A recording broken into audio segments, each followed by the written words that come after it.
vacant storefronts, and we found a way to take care of a lot of the behind-the-scenes stuff so that we could pop up small businesses from all over San Francisco and, in fact, the Bay Area to bring a new audience downtown and to sort of create this new window on the future of downtown.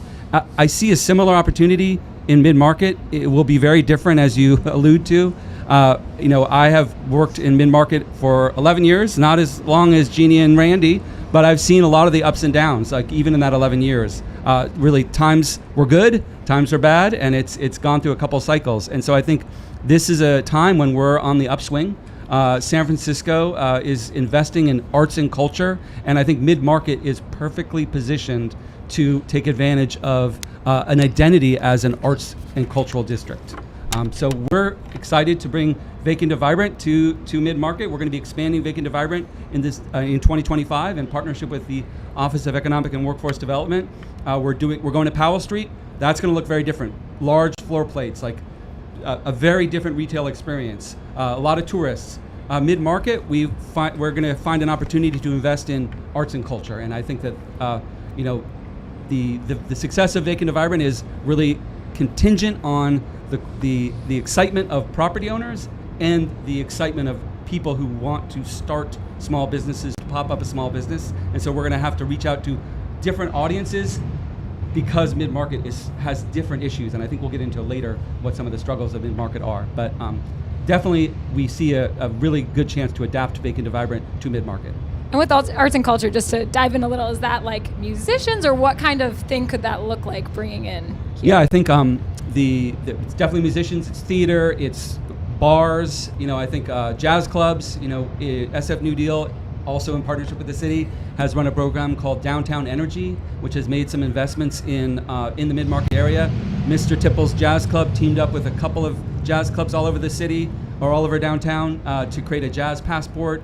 We were able to give a grant to MidMarket Business Association to run their unstaged activation, which brought sort of the energy of Downtown First Thursdays to MidMarket sidewalks, to Market Street itself, kind of taking advantage of the extra wide sidewalks. So it's going to be investments in existing arts and culture, and it's going to be investments in new arts and culture and new businesses to MidMarket. Great. And Jeannie, your answer was so good to the last question, but I think some of our audience couldn't quite hear it, so I'm unfortunately going to ask you to sort of say it a bit again. So I'd love to hear you talk one more time about why you've kept investing in this area, and when you're talking to folks starting businesses part of the CBD, how you help them prepare to be successful. I want to see all of us succeed. I started this restaurant business to support my 3 kids, but it's not just the kids, it's the staff that have come, hundreds of staff that have come and grown. I have many staff that have been with me for past 15 years or more, and I have, I think as a business, we really got to know our community and our customers really well, and they become our friends and family. So Orpheum, they are family to us. People who have gone to shows, they always come back. Our customers have been very loyal year after year. They're always there to support us. And, I hear what people have to say, tourists who come. Sometimes when they come, they say some negative things about the city. And I said, you've only seen a 1% of San Francisco. You need to see it all. And I remember specifically, I'll tell you a short story. During pandemic, these 2 girls came to visit San Francisco, and they got a room, an Airbnb. It happened to be the heart of Tenderloin. They had no idea. They came from another country, and they came to our restaurant because they just happened to walk around looking for a place to eat, and they were just in tears. They said, we didn't know San Francisco was going to be like this. And I said, is this your first day? And they said, yes. So I gave them free dessert. And afterwards, you know what? I'm getting off work. It's 9 o'clock. Let me show you around. So I got them in my car, and we toured the city. I took them to Fisherman's Wharf and, the nightlife in, Union Square, just driving around. And they're like, wow, there's so much here. I said, yes, tomorrow go to Fisherman's Wharf, go to Golden Gate Bridge, go to Golden Gate Park, and experience everything. This is not all. So I feel that we're going to come back stronger. We're going to come back, I think, with more passion and hope. Hopefully, all the new businesses and the city leaders. I know that this is a time of transition, but I think we've learned a lot through pandemic, and we're still learning. How do we work together, have a better communication between the business owners, the corporations, the city leaders? We need to communicate better and see how we can collaborate together to make this the greatest city in this country. I really believe that.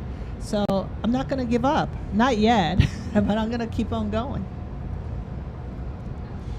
And on the topic of communication, Randy, you started an entire publication, beyondcron.org, to provide an alternative perspective to more mainstream media. So you're not afraid of a little media criticism. What do you think that news coverage tends to get wrong about this neighborhood, and what, if anything, do you think it gets right? Well, I don't think there's enough coverage. I probably provide more coverage. Beyond Cron provides more coverage in MidMarket than maybe every other publication combined. I mean, here we have one neighborhood in San Francisco that's suffering, that has a ban on cars. It's the only neighborhood in San Francisco that has a ban on cars. Why hasn't there even been a story about why are they wrecking businesses in MidMarket by having a car ban when we don't have a car ban on any other street in San Francisco? And virtually every business person, from theaters to restaurants across the board to housing developers, are saying that MidMarket can't move forward as long as you're choosing this neighborhood to have a car ban. There needs to be a big story about that because it's unjustifiable. Similarly, there's just been some recent publicity about the new mayor, incoming Mayor Lurie, going to 6th and Market and talking about all the out-of-control drug problems. Well, those problems have been around for years, and they're killing MidMarket. When Mayor Breed opened her Lincoln Center on 7th Street, 7th and Market, there should have been a big article how this is going to kill MidMarket businesses, because no one's going to open a business when they have dealers and users all over 7th and Market. So I think there's been, for some reason, a really profound lack of coverage. J.K. Deneen's done some good stories in the Chronicle, but there's been just, the public is kind of forgotten about it. And we talk all about downtown, we talk about Fisherman's Wharf, we talk about Union Square. Union Square gets way too much attention compared to MidMarket, in my opinion. And we could break down what, we hear so much how Union Square brings so much to the city, so does MidMarket. And when theater goers go to the Orpheum and Golden Gate and they see things when they're done with that show, it hurts all of San Francisco. They never want to come back. So I would say the media needs to delve deeper into why we're letting this treasured historic neighborhood decline and why our public officials aren't forcing to respond. I think we'll see. Daniel Lurie said he's about 6th in the Market, that on his first day on the job, he's going to start dealing with it. Let's hope he does. Yeah, and I mean, that's why we're having this panel, right? Like, we want to be talking to folks like you who have investment and stakes in what's happening here. Also, shout out, we've done a couple good stories on the car frame. Yeah, I wasn't saying this MidMarket. as if Stanford hasn't covered it, but I'm thinking that generally speaking, there's been very little media coverage of an issue that is a huge issue. Yeah, to the neighborhood, to the city. Another, speaking of like counter narratives, actually, Jeannie, we'd love to get your thoughts on the tech industry. Often the arrival or departures of companies like Twitter or Zendesk are used to mark the rise and fall of this area. But I'd love to hear your perspective as someone who's had a business here for so long. Did those tech workers really reinvigorate your business? Honestly, I think it's great to have this big high-tech industry in our area or in this city. But for me, personally, it hasn't been very beneficial. And I think people get excited about big corporations coming, but they don't understand or even think about what that means for how it impacts all the small businesses. And I can only speak about restaurant businesses here.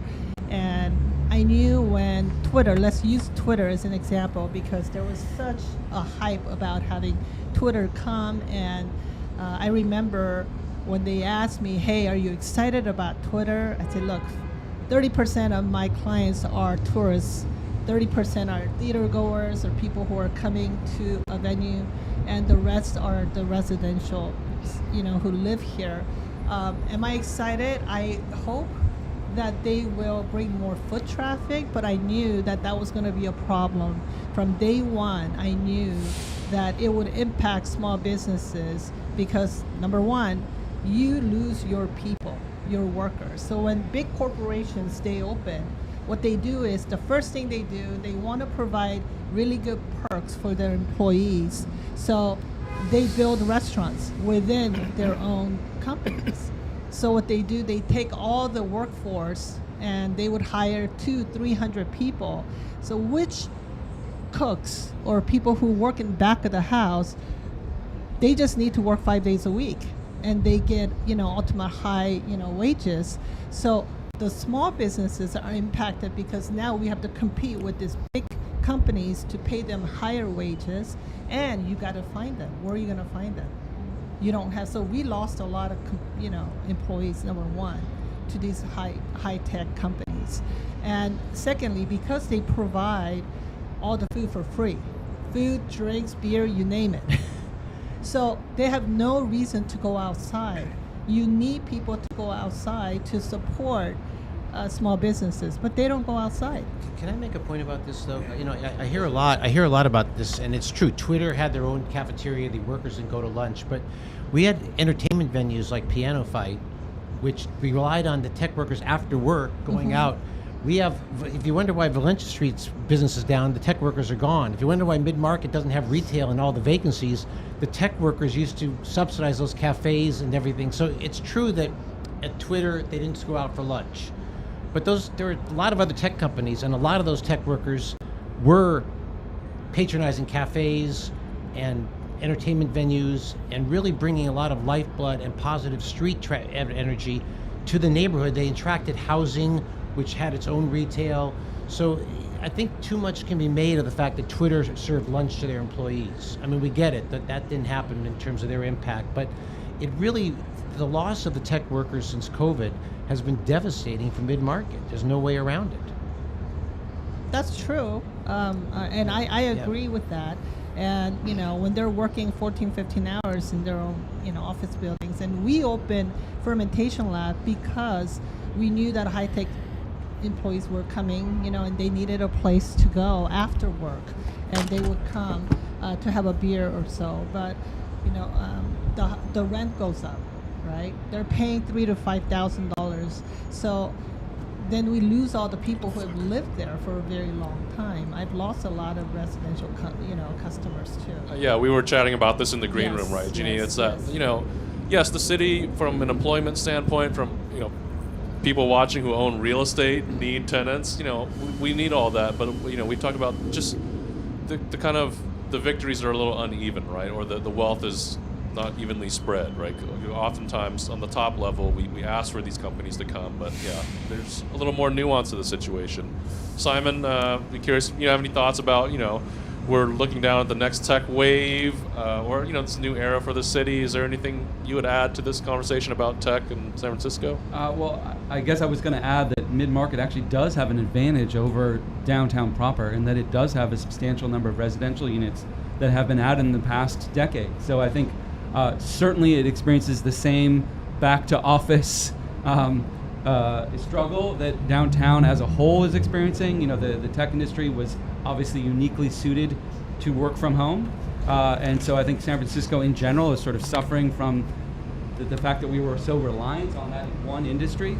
But I do think that in the end, it's about creating vibrant streets and small businesses that are attractive to people who actually want to go out rather than eating at their company cafeteria. You would want to be able to go out and experience a small business that has actually taken the effort to come downtown and or has been there for decades in the case of Sam's, and offers like a really unique, authentic San Francisco experience. Part of the reason that people want to live in San Francisco is obviously people need jobs. So the tech industry has historically provided those jobs, but San Francisco is a great place because of the small businesses and the neighborhoods that have been able to create spaces where people connect to each other and people connect to their local economy. So I think downtown MidMarket has an opportunity to become that kind of neighborhood. We just need the foot traffic. Yeah. I just want to shout out one of those small business owners. I believe this is Jillian from Holy Stitch. He said that tech workers do help his business with alterations and corporate workshops and branded clothing also. Thank you, Julian. And so, yeah, we talked about housing. That answer, Simon just brought it up. And Randy, you've been thought a lot about housing over the years. There's been thousands of new units developed in recent years. I'd love to hear your thoughts on the type of housing that's built and how it is or is not unlocking the full potential of the area and the community. Well, I spent years trying to get the new Trinity Plaza, working out a deal with Angelo San Giacomo. We made a historic deal, the greatest deal for tenants and for new tenants. And after while it was constructed, the drug activity was so severe at 8th and Market that I had pleaded with the San Giacomo family to open a supermarket in that site, and they opened the Whole Foods. We were ecstatic. Tenderloin finally had its first supermarket, but Mayor Breed's police chief decided to let drug dealers take over the market and take over 8th and Market, where there were dealers everywhere. And so the people moving into that Trinity Plaza were afraid to even go to the market because of the danger. And we have a beautiful building I'm looking at right now at 50 Jones that the Shorenstein Company did. We have 1028 Market, which the Olympic Company, and then Joy Au's projects on next to Lion Hotel and the condos next door. We've had some fantastic housing here, but for it to have the impact, you have to create a safe area. And we have allowed for years now drug dealing and drug activity to take over these areas. And once we clear out that, we can get people to move into these units. The occupancy has gone way up on these apartment buildings in recent years. There's a long such, because there's bad luck that when COVID happened, these projects were all, not Trinity, but the other ones on Market were all under construction. So when the time they opened, Market Street was dead and there was nothing there and people didn't want to move into this neighborhood. So it was bad timing. Had they opened, had COVID occurred 2 years later, MidMarket would have been thriving with people, stores and everything. Timing was off. And so that gives, as Simon pointed out, the residential area here is what, like Hayes Valley has residents that support business. We almost have enough residents now to support business, but as long as people have a perception of the neighborhood as overtaken by drug activity and having people around they don't feel comfortable being around, they're not going to come to the businesses. Yeah. And let's talk about that a little. So, obvious challenge, the drug crisis on the doorstep of this neighborhood. Challenge, businesses left. Challenge, people feeling unsafe. What have you, and this can sort of be for all of you, what have you seen as revitalization efforts to counteract some of that, or what would you want to see more of? What's working, what's not, basically? Well, I can just mention, when we decided that it was embarrassing to Nancy Pelosi that her federal building with her name on it was overtaken by drug dealers, the U.S. attorney came in and cleared it out. But when we cleared out UN Plazas with the skateboard park, the brilliant idea of Phil Ginsburg, they let the police let the dealers and users just go across the street. They surround the proper hotel at night. Why do we allow that? People have always asked me, why does San Francisco allow all its hotels in MidMarket to be controlled by drug dealers? And the mayor just lets things go. Now I think our new mayor is going to change it, and we will know within a month whether things are going to change, and I think they will. One positive I would call out is Urban Alchemy's presence in the Tenderloin. Certainly when I was at the Tenderloin Community Benefit District, we relied very heavily on a partnership with Urban Alchemy to kind of stabilize the streets, the sidewalks, so that families in the Tenderloin could go out and walk their kids to school, or small businesses could operate without the having to manage a 24/7 drug market outside their places of business. So I think it's not a solution, because often it just there's not, Urban Alchemy can't be everywhere, and so the areas where they are not often end up being the receiving end of the drug market as a whole. But their presence actually and the model of Urban Alchemy of taking returning people from incarceration and giving them a job to create safe and inviting streets and kind of de-escalate situations and create this public safety in a way that I think we've really been wanting a public safety a public safety partner. So I would call out Urban Alchemy as a positive for MidMarket. I would piggyback on that. I was just going to mention Urban Alchemy as well. And when you lose police presence after COVID started, it was really difficult and challenging. But Urban Alchemy has become the buffer. At first we didn't know what their role was in the community because there's nothing. I mean, I just thought, hey, they're just there to make sure if you need help, they'll help you. But they become the buffer. So you learn how to live and be in a place with the homeless people and the drug users, drug dealers, but you don't want to have that direct interactions. And Urban Alchemy was there, and they became the buffer. Hey, if we need them to move on, they're the one that's talking to them. You don't have to confront them right away and directly. And to have the live music, MidMarket, which has been really, it was like a breath of fresh air. Like, where do you find live music on MidMarket? When was the last time you saw that type of, celebration, really? And so that has been really positive, I would say, and helpful. Yeah, we've written about this too. I mean, for all the kind of doom in the headlines, there's all summer there's been programming in Union Square and Market Street. Yeah. I want to get in a question from the audience here. What do the panelists feel about the long-term impacts of the mid-market tax break? Of course, people, in case, for those who don't know, Mayor Ed Lee rolled out some concessions to help attract tech companies. So, Randy, you want to take that first? I've written extensively on this in Beyond Cron, and also my book on the Tenderloin, which talks about how that mid-market Tenderloin payroll tax credit generated more investment in those neighborhoods than in the prior 50 years combined. I hear such misinformation. There's a fount of misinformation about how that tax credit, it was a humongous success, and had COVID not occurred when it did, or at all, by 2021, the Tenderloin and MidMarket would have been completely revitalized. Right. The timing for the Tenderloin could not have been worse, because we had things in motion. So a lot of the statistics, and I don't want to get into the deep weeds, but soon after that tax credit was passed, the voters changed the payroll tax system, and the offerings that employees can get were no longer going to be taxed, and so that would have happened anyway. And that's often included in the Twitter tax credit when actually it was a citywide tax credit. So it was incredibly helpful, and it generated, in the Tenderloin, we never had more investment than after that tax credit, because it said that Mayor Lee believed in those neighborhoods. He was the first mayor that came out and said, I love these neighborhoods and I'm going to make them succeed. Very special man. You guys have anything to add to the long-term implications of that break? I think we need them. I think we need to provide that tax break to lure all the tech companies. I mean, I talked about how that hurts small businesses, but they do help in revitalizing the neighborhood. We need more people.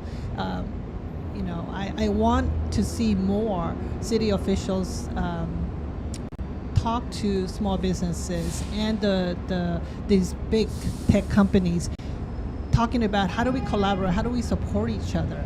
I think that's important. Do we need more companies to come in? Yes, we do, and we have the space for it. MidMarket has a lot of room right now. A lot of vacant and offices. Yes, a lot of empty offices. We want them to come in. We want to get to know them. This is, and it's not what you see and hear, in the media. I go to work every single day. I feel safe. I don't like to see some of these things that you see in other cities, major cities. But we have our problems, and we can tackle. And I think the new mayor has very ambitious plans. So I'm hoping and praying that he will do what he says he wants to do in MidMarket. Yeah, I think the thing that we can take away from it is the scale of the investment, and we need a similar scaled investment. So whether or not it's payroll tax breaks or direct investments in economic development, investing in small businesses, old and new, investing in public safety, investing in mid-market and downtown. It's obviously important for the city's tax base and the entire budget of our city, but it's also important that we can't attract people to come to the city. We can't attract people to move here. We can't attract people to visit here, to spend money, to provide the kind of foot traffic that small business really relies on, unless we make a similarly scaled investment. I'm hoping that the mayor-elect and the new board will think about a large investment in the economic core. Can I just mention, Simon said invest in businesses old and new. Mm-hmm. The current strategy of this administration has been, if you want to open a new business, we're going to give you money. That's right. All of you guys who are hanging on by a thread, you're not getting anything from us. It's only new businesses. We need to change that. Yes. We need to have a program that helps people who have run their businesses like the woman, like Sam's, who need support, who want to expand, who want to improve. Instead of just saying, here's someone who's not been in the neighborhood at all, we're going to help reward them as your competitor potentially even. So let's make sure existing businesses get their fair share of resources. Hear, hear, Randy. Amen to that. Here, here. And on that topic of attracting people, this is kind of a fun one, but if you were to come up with a short new tagline to attract people to mid-market, what is the tagline? Short, quippy, what is it going to be? I don't know if a short tagline, but MidMarket and the Tenderloin are two of the great historic neighborhoods of San Francisco. And I write in my book on the Tenderloin that the Tenderloin was one of the most prosperous neighborhoods in San Francisco for 70 years, 60 years. And MidMarket feeds in the customers and the patronage and MidMarket and the movie theaters and everything going on. When they got done with the movies, they go eat dinner and lunch in Tenderloin.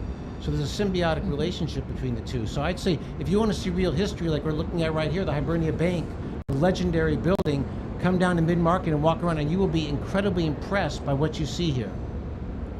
A little long, but I love the idea. I'm not an advertiser. Any other shorter tagline ideas? I mean, I would say come to MidMarket where history meets future. Well, that's good. Yeah. Mayor Lurie may want to consult with you on slogans. You got that one for free, Daniel. And this is not my strength, but I would definitely lean into, like Randy has written extensively about how the Tenderloin and MidMarket, like what's uptown. So maybe there's a version where, it is a different place than downtown, than what we think of as the financial district. And I think it is worthwhile to try to make sure it's the historic nature of it and the arts focus of it can, be captured in some kind of tagline. But that's not, I don't know. That was good. And on the arts, that was one question we wanted to ask you, Jeannie, is you have, been symbiotic with the arts for as long as Sam's has been around. You've told Kevin that you really started seeing the restaurant pick up with the first showing of Wicked at the Orpheum in the late 2000s. So how have you seen the audience for theater and the arts in San Francisco change? And what does that look like right now? And any evolution or patterns you've seen there? I think we were kind of dormant, like during pandemic. All the shows were canceled. You just didn't see life. And now, post-COVID, I think things have changed. So, for example, prior to COVID, we used to have all the shows start at 8 o'clock. So people started coming around 5 o'clock, celebrate, go eat, and walk around Civic Center area. And after the show, they would come back to the restaurant. Sam's used to close at 11 o'clock or to midnight because people would come back after the show. Now we close at 8:30 because the shows are now at 7 or 7:30, and that is all because they didn't feel safe staying that late in the city. So what that does is people are here and then they leave right after the show's over, symphony's over, opera. They leave right away. They don't stay around to just enjoy what's in the surrounding neighborhoods. So I would like to see ACT, Orpheum. Bill Graham is doing a great job of bringing a lot of concerts, and we have some open concerts in the Civic Center area. And I think, with Asian Art Museum doing their work of bringing people, but we want them to stay to see what else is here in MidMarket. Don't go home. And hopefully, we'll attract more people. I think, can I just mention, Please, Jeannie please makes go a great point that people are no longer staying after the show and going to them. And the one major reason they're not staying is because they want to take Lyft or Uber going home, That's and right. you can't get it in mid-market. That's right. People need to understand this. Car ban. Yes. That they're basically, and it's discrimination against women who are more likely to feel unsafe going on Muni. Are you saying to women who go to the Golden Gate Theater, walk down to UN Plaza past the drug dealers at 7th Street and take Muni home, or pick up a car right outside mid-market and drive home safely, and they don't have that second option? That's why the car ban is so devastating. Yeah. And I'll add to that, because I think I shared with Kevin or someone else about this, or maybe it was DPW, I'm not sure. But I said, look, we have older folks that go to Golden Gate Theater, but they come and eat at Sam's, but they can no longer, get Uber or Lyft in front of Sam's anymore. They literally have to walk around in their walker or wheelchair, go around the block, but they don't feel safe. And there's been a lot of crime against older folks and younger people who are females mostly. So I have to have one of our staff walk them around just to, now we have to be bodyguards. And so I have really advocated for having private vehicles, Uber, on Market Street, so that we have more visibility, and we need to be able to provide this service to our public. And I will just add, because I want to get to some comments in the Q&A too. Thank you for putting those in. Anyone who doubts that this area, and it has its challenges, as you guys just pointed out, but anyone who thinks it's a dead zone just needs to go to Sam's on a Tuesday night before, Wicked or now Hamilton playing at the Orpheum. Yeah. You can't get a table. It's impossible, and it's great. But yeah, we need people to stay, right? I want to shout out Mike. He said the focus shouldn't just be on nightlife. Mid-market once thrived with local businesses like Kaplan's Sporting Goods and electronics stores that served neighborhood residents and citywide customers. Randy, Well, actually, Kaplan's Sporting Goods stores was going to be demolished for a tourist hotel before any of this happened, and they never built a tourist hotel. yeah. That's why we got Randy here, guys. Yeah. But I will say that Market Street has always had a problem with retail. It was a movie theater street. Market Street's great years were when, if you wanted to see a first-run movie in the Bay Area, you had to come to Market Street in San Francisco. They didn't have theaters in Emeryville. They didn't have theaters in the South Bay. So we attracted a lot of people who, when suburbia grew, Market Street's decline really began in the late 50s. So it was a long period. That's what made the mid-market tax credit so critical. It was like 50 years of no development. No, you're good.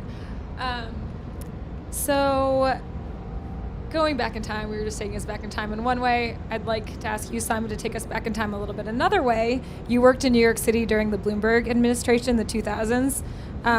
What sort of similarities, comparisons, differences do you see between that moment in New York and here where we are in San Francisco? Well, the thing I will say is, and I have been excited that actually the mayor-elect has run as a campaign platform on the idea that San Francisco needs a Lower Manhattan Development Corporation style entity. I think that in New York they have a much more active economic development policy because they have a New York City Economic Development Corporation in addition to the Lower Manhattan focused one. And I think that that allows the city as a whole to do that kind of large scale investment that we were talking about is necessary to bring downtown back. We're trying to, and the time when I worked in New York, I was able to witness and be a small part of the fact that, after September 11th, Lower Manhattan was really in trouble, and it was a concerted investment. It was tax breaks. It was investments in cultural facilities. It was investments in parks. It was investments in businesses. So I think that there was a large-scale conversion of housing. It was an office stock that was particularly suitable for housing conversion. It was a concerted investment by the city of New York and also the state, and it produced 20 years later, a thriving, vibrant neighborhood. During the pandemic, Lower Manhattan actually was a thriving neighborhood because it had the residential component. So I think that we need to build a new downtown. We need to build a new economic core, and it's going to look different than the one that we had previously, and it's going to take that kind of large-scale investment.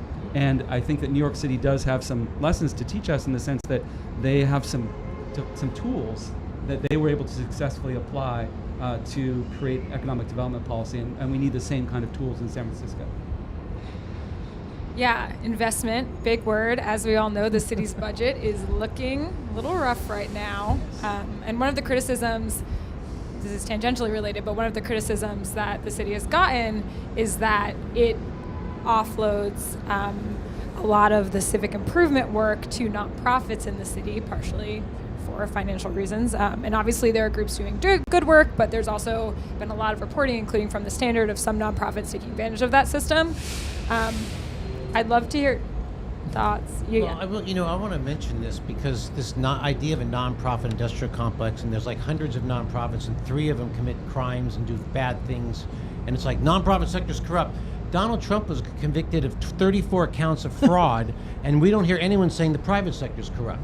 Every day I read in the paper about some fraud in a business, and no one says, well, that business isn't corrupt. But if one nonprofit executive does something wrong and illegal, it's like the whole sector's corrupt.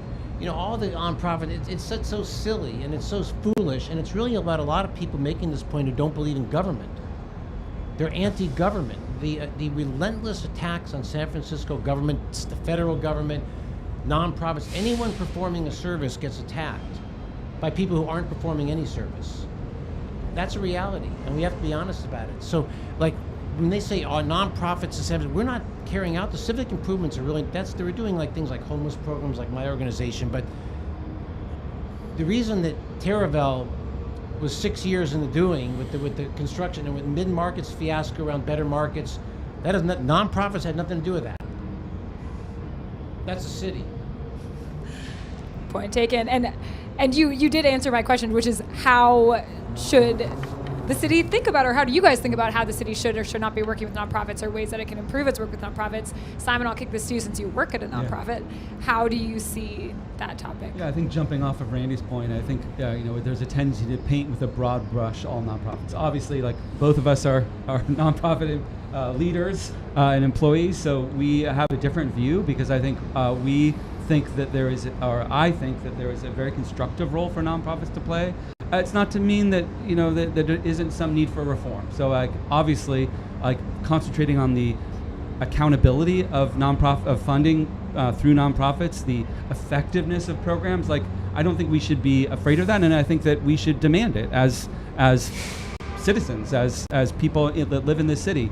So I think there's a role for nonprofits for sure. I think an example of I think the Vacant to Vibrant program that we talked about earlier. I think that nonprofits can be very experimental, and we can pilot things in a way that the city can't actually do. So I think that there's a role in partnership with the city to try out new things and to learn from those things, and to figure out, is there what's the most effective way to spend the public dollars to get the results that we all want, and that the city government is charged with accomplishing by the people of San Francisco. So I think, yes, I think there's absolutely a role for nonprofits. I don't want to paint a broad brush. I think it should be individually looked at whether or not there is an effective program, and we should all ask for accountability from the government and from the nonprofits and from the private sector, as Randy said. We've talked about this a bit already, but just want to be super explicit. Would love to hear what y'all would say in a meeting with Mayor-elect Lurie. What are on your wish lists? What would you like to see? How can he help with some of the issues that we've talked about so far today on this panel? Well, number one, we have to get rid of the car ban in MidMarket. Absolutely. Number two, we have to have an economic strategy that whatever we come up with, whether it could be a version of a payroll tax credit, there has to be some reason to say to someone, business, open up in these vacant MidMarket office spaces, not downtown. Remember, it used to be the MidMarket was a cheaper alternative for commercial space, for office space. It no longer is. They're giving away space downtown if they can find anyone to take it. So there has to be a significant incentive to do that. And then you have to, and the prerequisite for everything that goes on, if you don't deal with the public safety problems and the drug problems, everything else is a waste of money and a waste of time. Because we saw they spent $40 million in the proper hotel, and San Francisco lets drug users and drug dealers circle it at night. And Urban Alchemy leaves at 11 o'clock. It's a very rough environment. When you're a tourist, you're out staying till midnight, you're going out. Urban Alchemy's not there at midnight. So Market Street is a harrowing environment late at night. We have to change that. And we can do it. It's political will. It's just a decision to say, we're not going to tolerate this in MidMarket any longer and in the Tenderloin any longer. The current administration hasn't done that. I think the new administration will. I think well put. Safety, I won't, reiterate what Randy said. I watched the news, I don't know, it was a couple of weeks ago where MayorElect was talking about what he wants to do day one, and he took words right out of my mouth. He said, I want to make sure my administration, everybody comes back to work. And I can't say it enough. When federal government, employees and city employees were asked to work from home, that really hurt the businesses. And the foot traffic was down literally by about 30%. So I want to see more foot traffic. I want people to come back to work. And it is safe to come back to work. And that's going to take some time, but I think we'll get there. I want to see more police presence working with Urban Alchemy to give the feel of people being safe in the area. I want to see private vehicles on Market Street. And personally, I would love to see Hotel Wickham come back to life. I mean, I can't say it enough. If the government does not want to do anything, or the city, then maybe MayorElect knows somebody who's rich enough to take that hotel and bring it back to life, because that was, we have Orpheum Theater, but Hotel Wickham once used to be a city hall. And so that was a very historical hotel, and it was like what brought MidMarket to life at night. There were so many events that were happening at Hotel Wickham. All the tourists from Europe, Asia, they all stayed at Hotel Wickham. We see tour buses stop there, and people were crossing streets and also supporting police, because police back then, and I go back, 10, 15 years ago, where they were respected. So when people saw all the police motorcycles parked in front of Sam's, I see families come and ask to take photos with the police officers, giving them stickers. I mean, there was this feel of a very nice, safe neighborhood, because we all work together, and I want that back. So I hope, there's a lot for MayorElect, but I hope he can focus on MidMarket as a priority, because I think once MidMarket is stabilized, everything will kind of work itself out. I mean, if you succeed in MidMarket, you could be the next president. And I think I would like to say two things. One, because the mayor-elect Lori ran on it, I feel confident that it's probably something that is already on his agenda, which is a real development authority for downtown, in order to allow the kind of larger scale investment that I think is really going to be required in order to bring downtown back, to create this new neighborhood from downtown. And I'm very much hopeful that small business will be a part of that new downtown. Like, we will be there advocating so that small business, both old and new, really gets a chance to thrive downtown. And then the second thing I would say is, like, overall in the entire city, I think that there's some work to be done to make it easier for small businesses to open and to operate. And I think things like the business tax reform, Prop M, on the ballot this last November, also with the accompanying legislation that has reduced or will be reducing many of the fees and licenses that small businesses pay. I think that's the kind of direction that we need to go in this city, where it is we're making it across the board, all over the city, easy for a small business to open. That means the licenses, the fees, means the permits, that means providing clean and safe streets. That means all of the things that's necessary, but small businesses and the small business owners are really one of the hearts of this city. And I think that we need to support them and make it easier for them to both open their new businesses, but also the people that have been here for decades to continue to operate the beloved businesses in San Francisco. Very well put. And I don't know if you guys noticed, as you all three were working your way through the wish list, the sun started shining down on us. Okay. I want to read some comments in the chat. Jane says, we need tax incentives to keep the existing businesses and attract new ones. Specifically, she called out Blick Art and get a new grocery store in the Whole Food space, please. Yes. She would like maybe Sprouts or Food Co. to come. Well, there's talk about Sprouts, but this is the thing, and I've tried. They're not going to get someone to open a grocery store there unless the conditions around on that block are terrible at night. Many times, it's not cleaned up. So until that happens, no one's going to open up a market there. Yeah. And Mike added, he would like to see Urban Alchemy have more support tiers to include clinicians and social workers too, on top of just the ambassadors. Jillian, you want to round us out here? Yeah, well, I loved hearing the wish lists, and now we're going to play a little make-believe, and those all came true. You got what you wanted. All of that was delivered. I'd love just to sort of have you paint a picture of what the potential is for MidMarket and what it could look like in the future if those things are instituted. What is sort of the dream of what this neighborhood could become? And this is another down the line. Maybe we start at that end this time. Sure. I think, Market Street is special. Randy started off talking about how Market Street had a special role in our history, but it's also special in the sense that we have these incredible wide sidewalks. There was a promise in the Better Market Street project of the idea that we could create a really active, vibrant street that really opened up those sidewalks for all San Franciscans to use. Imagine, there'd be tables and chairs or, places where people were gathering on those sidewalks. So I think there's a real role for Market Street to be a different kind of street than the other streets in San Francisco. And I think that the vision of the far future, when everything's successful, it really is a center of a spectacular center of arts and culture. We have these great theaters. We have these great, the Orpheum, the Golden Gate, the Opera, the Symphony. We have a ton, the Strand.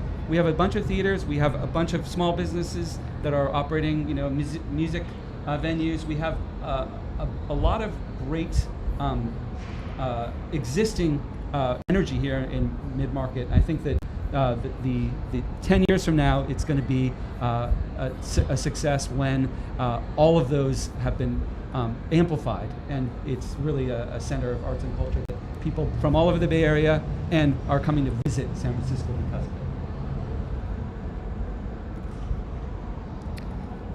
I mean, I ditto everything Simon said, but I would love to see people come to San Francisco and MidMarket being the first place they want to come and experience what San Francisco is all about. Seeing the history, look at the architecture, look at City Hall, all the buildings surrounding Civic Center, and hotels, and all the arts and culture. Something that it's ongoing every day. There's something new. People have a place to go. It's kind of like going to New York Broadway. There's something to see all the time. Not when Orpheum, is dark, then people have nowhere to go to experience that. I want there to be a show or some type of arts, that people can just go. I mean, right now, I send everybody to Asian Art Museum. Hey, it's right here. You can go. There's always an exhibition, playing if there's no show. But hopefully we'll have shows playing at Orpheum every single day, and people walking around trying different restaurants, ethnic food, restaurants all along Market Street, and people just feeling safe and being able to bring kids, families to come. I mean, you don't see that anymore. And I would love to see families come and families teaching their little ones about the history of San Francisco through MidMarket.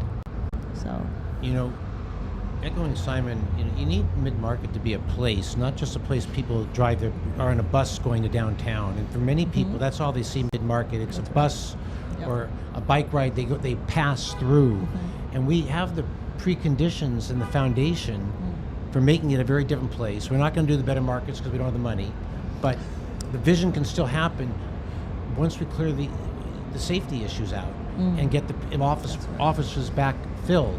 So it's not that much of a fantasy. We would have been there had it not been COVID because of all the, but timing was terrible, and now we're back reinventing the wheel. And I think it's a good challenge for the mayor to see that he loves San Francisco. He's born in San Francisco. He doesn't like what's happened to the city, and a great place to show that you've made a difference and show the nation and change the international image of San Francisco is in MidMarket. That's right. And Julian from Holy Stitch wants to throw in that he wants to see that jeans are made in San Francisco. Yes, Julian. That's his vision. Awesome. And we're just going to do one more. We're almost out of time, but a fun little rapid fire round. I have one question for each of you. These are fun ones. Don't get worried. I'll start with you, Simon. What's a small San Francisco business that you want to open an outpost in MidMarket? I guess I would say MidMarket could use a burrito shop. All right. So maybe La Taqueria should come downtown. Shout out to La Tac. And next for you, Jeannie. Sam's aside, you cannot choose your own, but what is your favorite place if you're going to get dinner somewhere else or lunch on MidMarket? Where are you going? I know we got some good background music to close it out. I would love to see a place where people, I mean, this is something that my kids have always said, you know, Mom, if we were to have a business, and they're not going to because they're in medicine, but I would love to have a place where I can go, feel very safe, having a very nice coffee and just surrounded by books and culture, arts. I would love to have that type of like a bookstore, bar, yes, coffee shop vibe. Yeah, Nice. and you know, because they love books, and so they were inspired by this bookstore in Korea.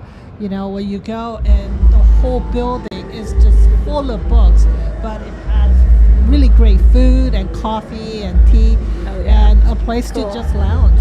You know, That sounds great. Yeah, I know. Yeah, no, I would go there. There's Cleo's Cafe in Oakland. Kind of has that vibe. I recommend checking it out if you haven't been. And finally, what is the last performance that you saw art theater in this area? The last performance was at the Tenderloin Museum for something. I don't know if that counts. But Yeah, that counts. Yeah. And I haven't been to the Orpheum or the Golden Gate Theater in a while. All right. Well, we got to get you. I haven't been to the Orpheum Golden Gate Theater in a while, but I do try to go to the Tenderloin Museum shows as much as I can. Nice. And if people haven't gone to the Tenderloin Museum, go. Yeah, it's on my list. You convinced me. Well, thank you so much with that outro, with that car and the tunes. I think it's a great place to end it. Thank you all so much. I so appreciate it. Thank you, all of our viewers, and thank you to the Hibernia for letting us hang out here for a couple hours. And if you haven't checked this place out yet, it is very cool. It was built in 1892 and now hosts everything from weddings to raves to sushi pop-ups and corporate parties. So it's got it all. And if you want to learn more, you can go to the hiberniasf.com. Yeah, and thank you guys for braving the cold with us. And to the audience, we know we had some audio issues in the beginning. This is our first time on location, so thank you for bearing with us. We'd be thrilled that if you could join us, join our new membership at the sfstandard.com. We think we're having the best conversation in the city, like the one you just heard here. And we'd love for you to come join us on that ride. So thank you for watching again, and have a happy holidays, everybody. Thank you, guys. Thank Thanks all. you.